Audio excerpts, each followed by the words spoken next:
My happy place right now, Adam, is just envisioning Vladdy running through the Rogers Center screaming, "This is my house."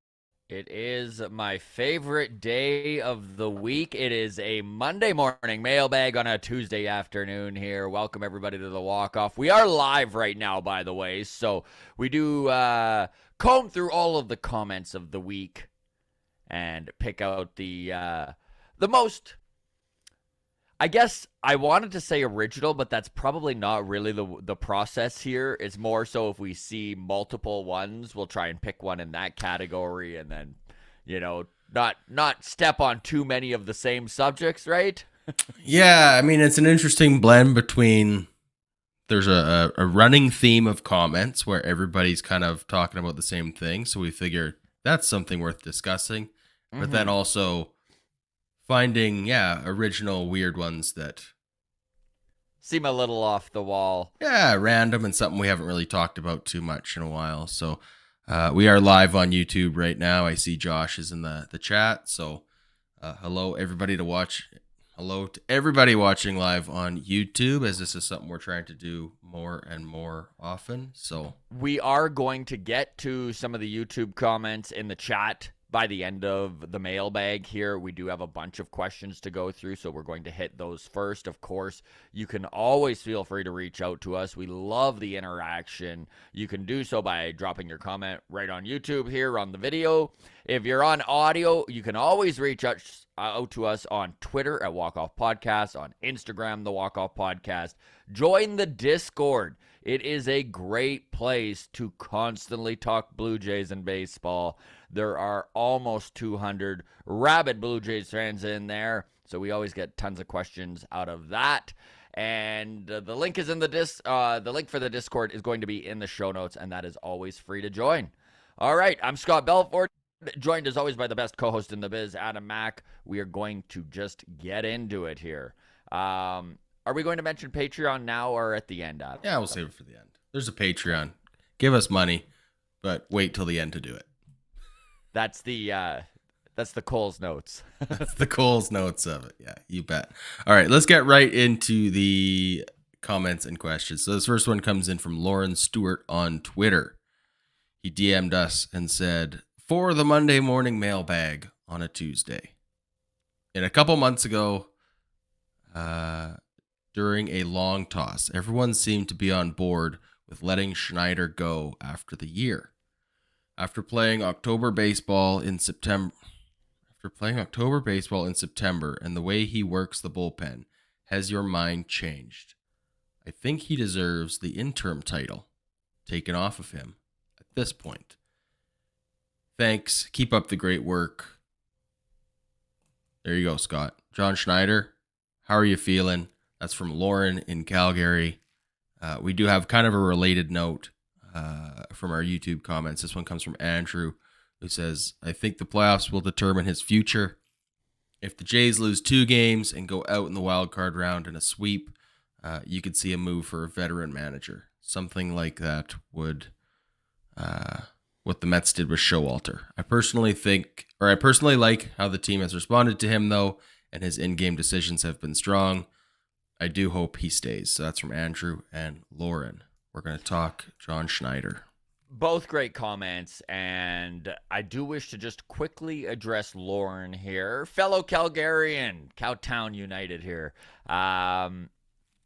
So I even remember the long toss he was talking about. I don't know if everyone was on with moving on from John Schneider, but this was after he had just taken over, and there was all the talk within the organization of collaboration and how it felt like obviously you were just promoting somebody who is in Charlie's team. And so there was a sentiment that, are we just promoting Charlie too? I honestly believe that has not been the case. I've been pleasantly surprised with the way John Schneider has managed this team. Last night, I loved the overthinking, the micromanagement that was walking Aaron Judge with runners on first and second to load the bases with 2 out in the top of the 10th. To take Anthony Bass out of the game and bring in Tim Meza to face Anthony Rizzo. Ballsy as all get out. The intestinal fortitude Yeah. needed to make that move. And one thing that Buck Martinez was bringing up on the cast, previous manager, so he's got a little experience there. This is not a move you just make on a whim. This is a move that he has already created the scenario in his head before it happened and had already mapped out what he was going to do if that scenario arose. John Schneider has made moves like this all year long and has definitely separated himself from the way Charlie managed this team. I like how he has operated with the bullpen. Little differences from what Montoyo was doing. Number one, boy, he is not afraid to go to Jordan Romano when he needs him most. He'll use Romano for 4, 5, 6 innings if he absolutely needs to. We've watched him bring Jimmy Garcia into high leverage situations earlier in games than we ever watched Montoyo do. We saw Garcia come in the 5th. We've seen Garcia come in the 6th. We've watched Anthony Bass used after Romano. These are all differences in the way that this bullpen has been managed, and it has been executed excellently. Obviously, there's always going to be some bullpen blips, some managerial mishaps, if you will, over-management maybe. Every single manager in the big leagues is prone to these sort of things. And yes, had last night not worked out for Schneider, you could tell Blue Jays Twitter was in a fury. Like, there was half people being like, oh boy, and half the people being like, what are we here, Charlie 2? What a stupid, dumb shit. Just very level-headed responses, as Twitter is prone to. I'm sure they already had their tweets typed out in case Rizzo hit a home run. They were just waiting to hit send on their dance on cleverly typed out hatred for John Schneider. So let's move to Andrew's comment a little here, because I appreciate what he's saying. And basically what Andrew's saying is that John Schneider's not guaranteed for next year yet. He truly believes that he probably needs to get past the wild card. I'm not sure if that's the case anymore. Obviously, nobody really knows what this Blue Jays brass is thinking, right? Mark Shapiro and Ross Atkins, they keep their cards close to the vest. They have not announced that John Schneider is no longer the interim. But I think that the way the team has responded to him, the record that he has put up since taking over as manager, the Blue Jays were only 4 games above 500 when Schneider was put in. And they're 20 above now. They're 20 above now. I think John Schneider is going to be the manager of the Toronto Blue Jays in 2023. I think that Lauren is correct in saying that it's probably time to take the interim tag off. We're going to need to wait and see what happens. I might feel differently myself if I do watch the Jays get swept in a wild card series, right? But I truly think it would need to be some mega mistakes, management mistakes, like it would need to be something glaring where you're like, well, this loss is on John Schneider. And just from watching him manage, I can't see him finding a scenario where that's the case. How do you feel, Adam? Like, are you a John Schneider guy at this point? Yeah, I would say so. I mean, look, I don't want to say I was a defender of Charlie Montoyo. But my biggest reason for not getting rid of him was always like, who's the replacement? Like, who else is out there? There wasn't, and there still isn't, just like an elite manager sitting at home waiting for a phone call, right? So I know Andrew suggested Joe Girardi, but right, the Joes are out there, right? Girardi and Madden. I don't necessarily know if that kind of chemistry shakeup is what the Blue Jays need. Honestly, it feels premature in this team's development cycle to be shaking things up to that extent right now. I don't know. I know we did also talk about like clearing house and everything like that in the off season if things went poorly.